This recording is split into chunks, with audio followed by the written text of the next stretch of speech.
ये जो सभी साधनाएं आप बता रहे हैं, ये सिर्फ इससे व्यक्ति चुनाव ही जीत सकता है या जो लोग ऊंचे पद पे जाना चाहते हैं, जैसे मान लीजिए कि यूपीएससी में सफल होना चाहते हैं या कोई और ऊंची सरकारी नौकरी पाना चाहते हैं, क्या उनके लिए भी काम करेगा? सर देखिए, सरकारी नौकरी प्राप्त करने के लिए तो और भी चीज़ें हैं, लेकिन अगर जिसको प्राप्त है, जैसे नौकरी आपको प्राप्त है लेकिन उसका पद पे आपको मतलब मर्यादा नहीं मिल पा रही है। पद पे आप जो, जैसे मान लीजिए आपको जो पद आईएएस का ही पद है, जैसे आईएएस का पद है, आईएएस बन गए आप, होता है कभी कभी आपको सचिवालय अटैच कर दिया जाता है, सचिवालय में आपके बाबू की नौकरी हो जाती है, आराम से सिंपल जी हो जाता है, कोई पद नहीं होता है, आराम छोटा सा ऑफिस एक मिल गया। और एक आईएएस होता है कहीं डीएम बन गया, कहीं कमिश्नर बन गया, कहीं किसी विभाग का एमडी बन गया, ऐसे होता है।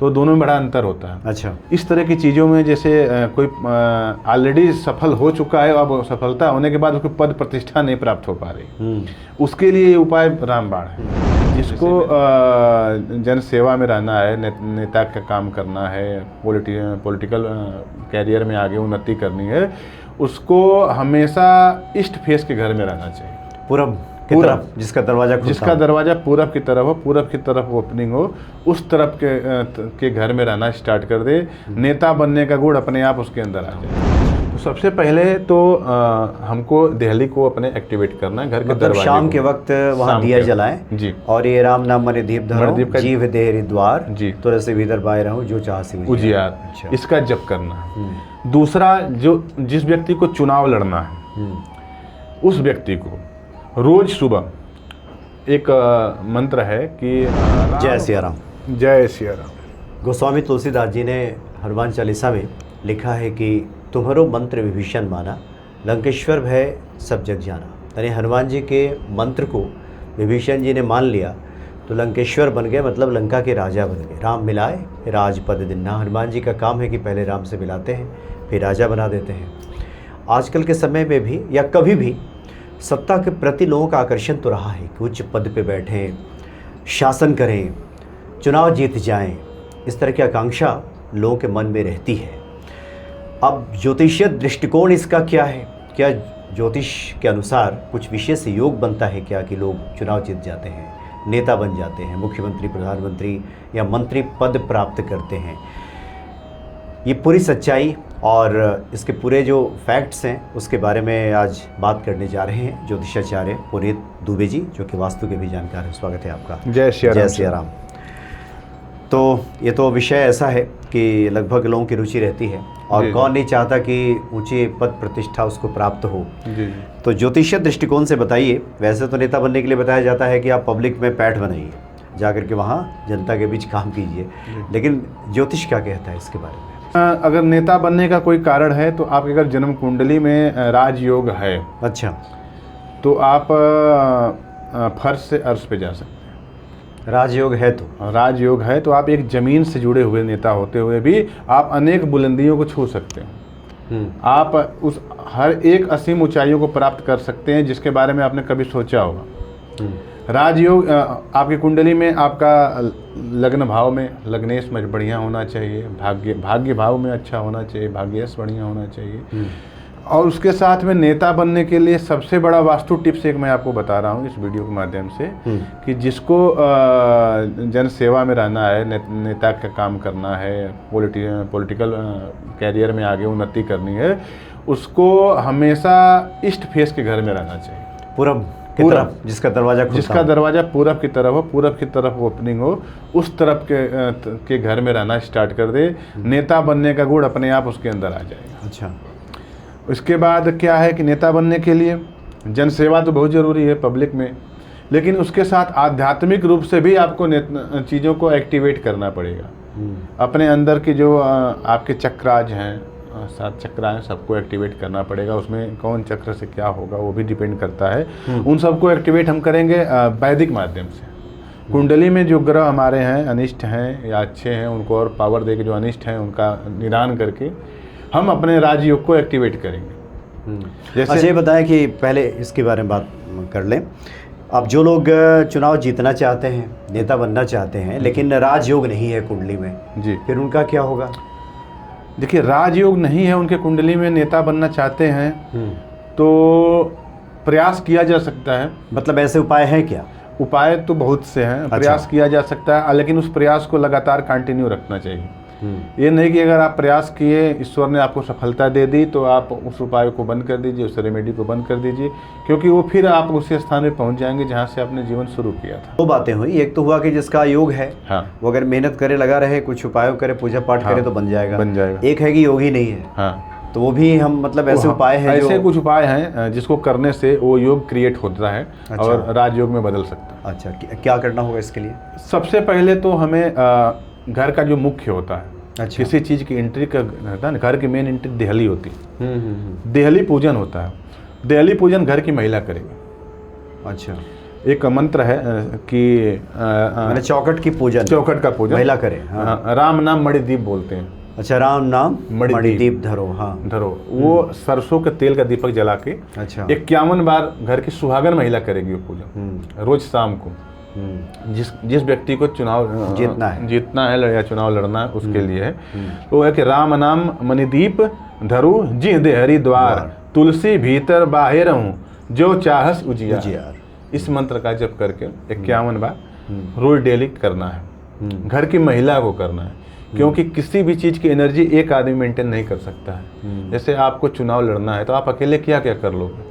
जनता को भी देखना है, पब्लिक को भी देखना है, घर को भी देखना है, ऊपर पॉलिटिशियंस को भी देखना है, अपने विरोधियों को भी देखना है। इसलिए घर के जो और भी सदस्य हैं, जैसे माता हो गई, पत्नी हो गई, बहन हो गई, उन लोगों को भी सपोर्ट में कुछ ना कुछ घर की एनर्जी को बैलेंस करने के लिए करना होता है। तो सबसे पहले तो हमको देहली को अपने एक्टिवेट करना है, घर के दरवाजे शाम के वक्त वहाँ दिया जलाएं जी, और ये राम नाम मणिदीप धरो जीव दे हरिद्वार जी, तुलसी भीतर बाहर रहूं जो चाहसी उजियार। इसका जप करना है। दूसरा, जिस व्यक्ति को चुनाव लड़ना है उस व्यक्ति को रोज सुबह एक मंत्र है कि राम बहस निज भक्तन उर सब भय सो पह जाई, भव सागर तरहि नर राम कहत तेहि पाही। अच्छा, इस मंत्र का रोज सुबह कम से कम एक माला जप करना है। इससे उनका क्या है कि जो भगवान राम से कनेक्शन होगा और उनको सत्ता प्राप्ति की तरफ धीरे धीरे अग्रसर होंगे। ये मंत्र तुलसी की माला से करिएगा। अच्छा, जो तुलसी की माला से हम जब करेंगे तो इसको होगा। दूसरा नंबर पे उसी व्यक्ति को भोर में जो 3:30 बजे के आसपास का जो समय होगा, ओम हनुमते विजयाय नमः, ओम हनुमते विजयाय नमः, इसका एक माला जप करके तब आपको हनुमान चालीसा या बजरंग बाण का पाठ कर लेना है। ये आपको डेली रूटीन में, मतलब ये तो आपको करना है ब्रह्म मुहूर्त में, ब्रह्म मुहूर्त सुबह 3 साढ़े 3 से 4 बजे। ये बिल्कुल आपको नियमित रूप से करना है।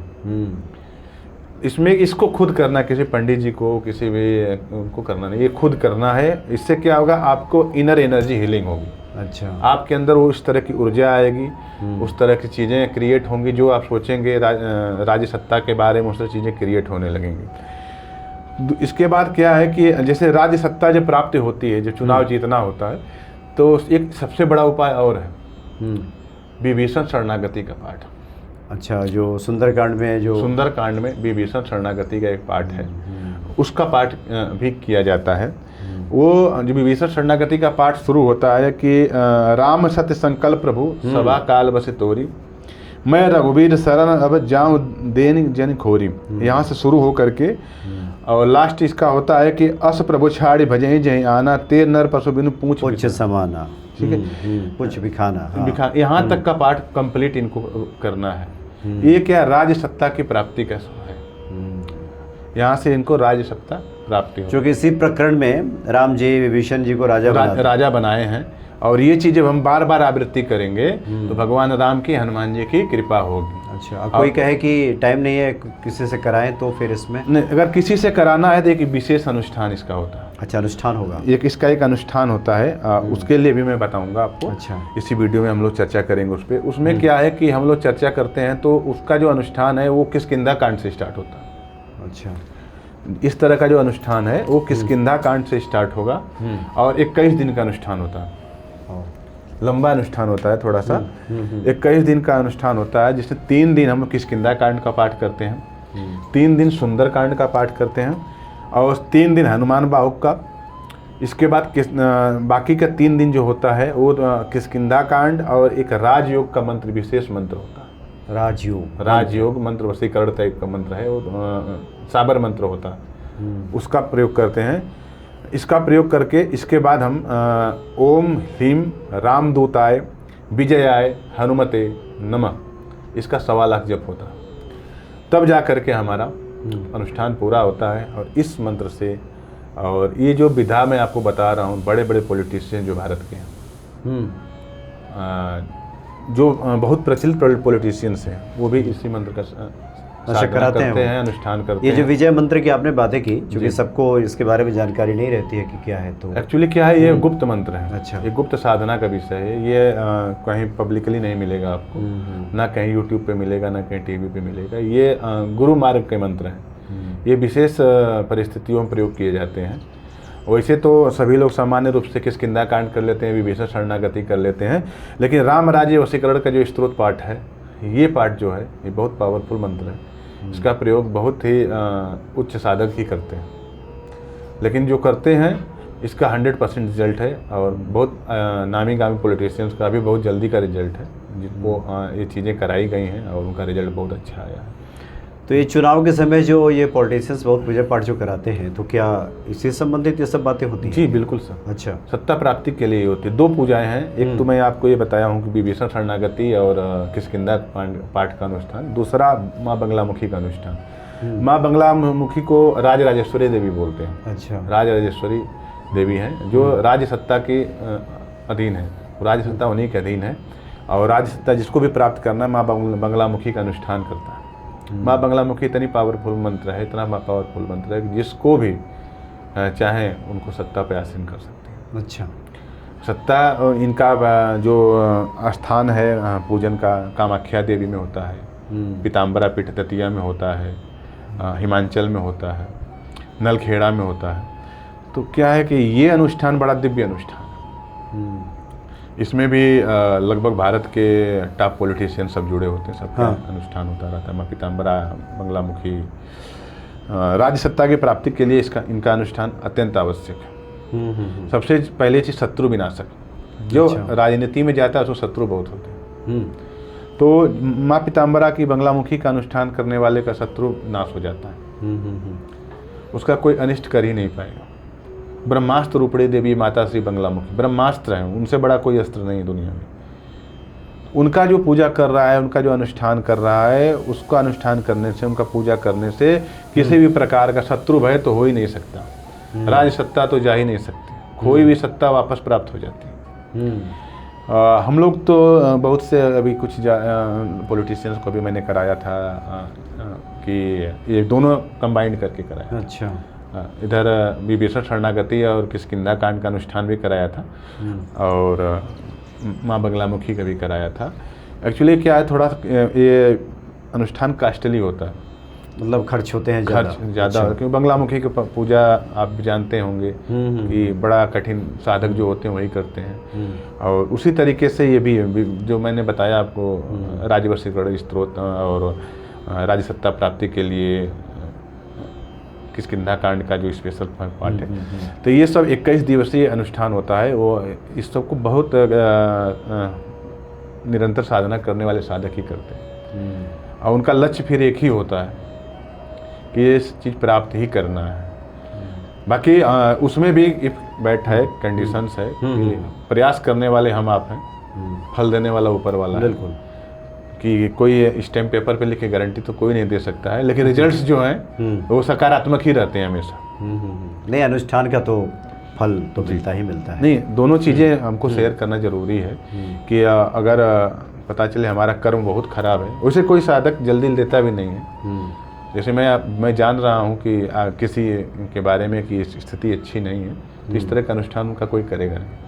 ये जो सभी साधनाएं आप बता रहे हैं, ये सिर्फ इससे व्यक्ति चुनाव ही जीत सकता है, या जो लोग ऊंचे पद पे जाना चाहते हैं, जैसे मान लीजिए कि यूपीएससी में सफल होना चाहते हैं या कोई और ऊंची सरकारी नौकरी पाना चाहते हैं, क्या उनके लिए भी काम करेगा? सर देखिए, सरकारी नौकरी प्राप्त करने के लिए तो और भी चीज़ें हैं, लेकिन अगर जिसको प्राप्त है, जैसे नौकरी आपको प्राप्त है लेकिन उसका पद पे आपको मतलब मर्यादा नहीं मिल पा रही है।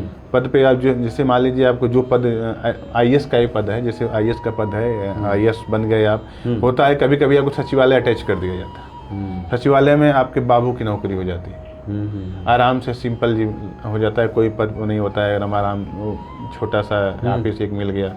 और एक आईएएस होता है, कहीं डीएम बन गया, कहीं कमिश्नर बन गया, कहीं किसी विभाग का एमडी बन गया, ऐसे होता है। तो दोनों में बड़ा अंतर होता है। अच्छा, इस तरह की चीज़ों में जैसे कोई ऑलरेडी सफल हो चुका है, अब सफलता होने के बाद उसको पद प्रतिष्ठा नहीं प्राप्त हो पा रही, उसके लिए ये उपाय रामबाण है। जैसे मैंने बोला किष्किंधा कांड का पास राज्य सत्ता प्राप्ति, जबरदस्त उपाय। किष्किंधा कांड का पाठ वही 21 दिवसीय अनुष्ठान करवाइए, जो मैंने बताया अभी मैंने कई ऐसे उत्तर प्रदेश अधीनस्थ सेवा चयन आयोग के उनको करवाया है, आईएएस लोगों का, आईएएस अच्छा, को कराया। कम से कम 4-5 लोग ऐसे थे जो लाभ मिला उनको, अच्छे विभागों में उनको पोस्टिंग हो गई और वो ऑलरेडी अपना अच्छे पदनिष्ठ हो गए और बढ़िया सब सिस्टम बन गया। माँ बंगलामुखी भी बहुत पावरफुल अनुष्ठान है। माँ बंगला 2 लोग का भी, कल परसों ही 1 लोग का मैंने कराया था, परसों अष्टमी के दिन, आज नवमी है, अष्टमी के दिन मैंने कराया था। तो उनको भी कराया, देखिए बहुत जल्दी रिजल्ट प्राप्त होंगे। तो चीज़ें क्या है सर कि अगर आप मेहनत कर रहे हैं, मार्ग पे चल रहे हैं, फल नहीं मिल रहा है, तो ये सब उपाय काम करेगा। अच्छा, सत्य मार्ग पे चल रहे हैं, असत्य मार्ग पे नहीं। कि जो भी प्राप्ति है ना, सत्य मार्ग के लिए। ईश्वर तो जानता है कि आप गलत के लिए कर रहे हैं, सही के लिए कर रहे हैं। हम जिंदगी भर अनुष्ठान करेंगे, गलत का कभी नहीं भला होने वाला। आप ये कह रहे हैं जिसके लिए आवश्यक जो मेहनत है, जो कर्म है, कर्म तो करना, वो करते रहें और इन सब चीज़ों से आपको एक सपोर्ट मिलेगा जी, जिससे कि आप इसमें सफल हो। अभी एक उत्तर प्रदेश में भारतीय रेलवे में एक वो उस पे हैं, डीआरएम बोलते हैं। अच्छा, वहाँ पे हैं, उनका भी कुछ ऐसे था, सर्विस में समस्या आई थी और अचानक से होता है ना, कुछ यूनियनबाजी हो गई थी उनके साथ, उसमें प्रॉब्लम आई। संजोग से किसी जानने वाले से बातचीत उनकी हुई, हमसे कनेक्ट हुए और फ़ोन पे ही कनेक्ट हुए, वीडियो कॉल पे मेरी उनसे बातचीत हुई। मैंने उनको एक मंत्र बताया था, मुझे याद आ रहा है कि दीनन दुखी जन प्रिय भगवाना, गति अनाथ के नाथ रघुनाना, यही मंत्र बताया था उनको। मैंने कहा कि अब कुछ मत करो, इस मंत्र को कम से कम पर डे 5 माला करो, सुबह में 3:30 से 4 बजे उठ के। और मुझे केवल 41 डे, 41 दिन के बाद मुझे बताना है, जितने ये सब आपके आगे पीछे समस्याएं घूम रही खत्म हो जाएंगी। तो कहें कि गुरुजी ये 2 लाइन के मंत्र से, 2 लाइन का मंत्र नहीं है, वो महाशक्ति है। 2 लाइन नापेंगे तो नहीं कुछ होगा। हाँ, लेकिन उसमें जो बोल रहे हैं उसकी आवृत्ति इतनी करनी है कि वो आपका ऑरा बना देगी। सर 41 दिन तो नहीं, वो 30 दिन के बाद ही उनका फ़ोन आया कि सर ये सब चीज़ें ख़त्म हो रही हैं, प्रॉब्लम सॉर्ट आउट हो रहा है और अब आगे मुझे क्या करना है कि मेरे पास दोबारा समस्या नहीं है। तो मैंने कहा अब जो भी करना, अब ऐसे फ़ोन पे नहीं होगा, आपको आना पड़ेगा। हर चीज़ फ़ोन पे नहीं हो सकता है, आपको मुलाकात करिए, टाइम दीजिए, हम आपको देखें, आप हमको देखें, हम दोनों लोग मुलाकात करें और ऑरा चेक किया जाए, आपकी ऑरा किस तरह की कनेक्टिविटी है, किस तरह के लोगों से आप जल्दी कनेक्ट हो जाते हैं। तो उन्होंने आए, फिर मुलाकात भी हुई। तो उनको मैंने भेजा था, अभी गए थे नलखेड़ा, हम कहें जाइए माई का दर्शन कराइए, नलखेड़ा जाइए या दतिया जाइए, गए थे, दर्शन वगैरह करके आए। और फिर उनको मैंने लखनऊ में हनुमान सेतु पर भी भेजा था। हनुमान सेतु मंदिर एक लखनऊ बहुत प्रसिद्ध हनुमान जी का मंदिर है, बाबा नीम करोली महाराज द्वारा स्थापित किया गया। उनको बोलते हैं चिट्ठी वाले हनुमान जी। हाँ, लोग चिट्ठी लिखते हैं, चिट्ठी लिखते हैं। पता है आपको? अच्छी बात से याद आ गया, बता ही दीजिए। बहुत से लोग पूछते हैं कि जरा एड्रेस बता दीजिए। हाँ। एड्रेस क्या है कि हम लोग चिट्ठियाँ लिखें? एड्रेस ये है वहाँ का कि हनुमान सेतु मंदिर, लखनऊ विश्वविद्यालय के सामने, उत्तर प्रदेश, ये पता है। पिन कोड मुझे याद नहीं है, 22,6001 है शायद। अच्छा, ये पिन कोड है वहाँ का। बाकी मैं आपको वीडियो में मिल जाएगा, पिन कोड में दे दूंगा। अच्छा, आप लिख करके दीजिएगा, उसको डाल दीजिएगा। यानी जो लोग वहाँ चिट्ठियाँ लिखना चाहते हैं, चिट्ठी हनुमान जी के नाम से, हनुमान जी को चिट्ठी पढ़ के सुनाई जाती है, उस प्रॉब्लम को सुनाई जाती है और वास्तव में प्रॉब्लम सॉर्ट आउट होती है वहाँ 100%। मैंने बहुत से जातकों को बोला था चिट्ठी लिखने के लिए, उन्होंने लिखा है और 3 महीने के अंदर प्रॉब्लम खत्म हो गई। बहुत जागृत हनुमान जी। बिल्कुल जी, हमने दर्शन किया है वहाँ। जी। तो इस प्रकार से जो लोग राज सत्ता प्राप्त करना चाहते हैं उपाय कर सकते हैं। और भी कुछ खास जो बताना चाहें?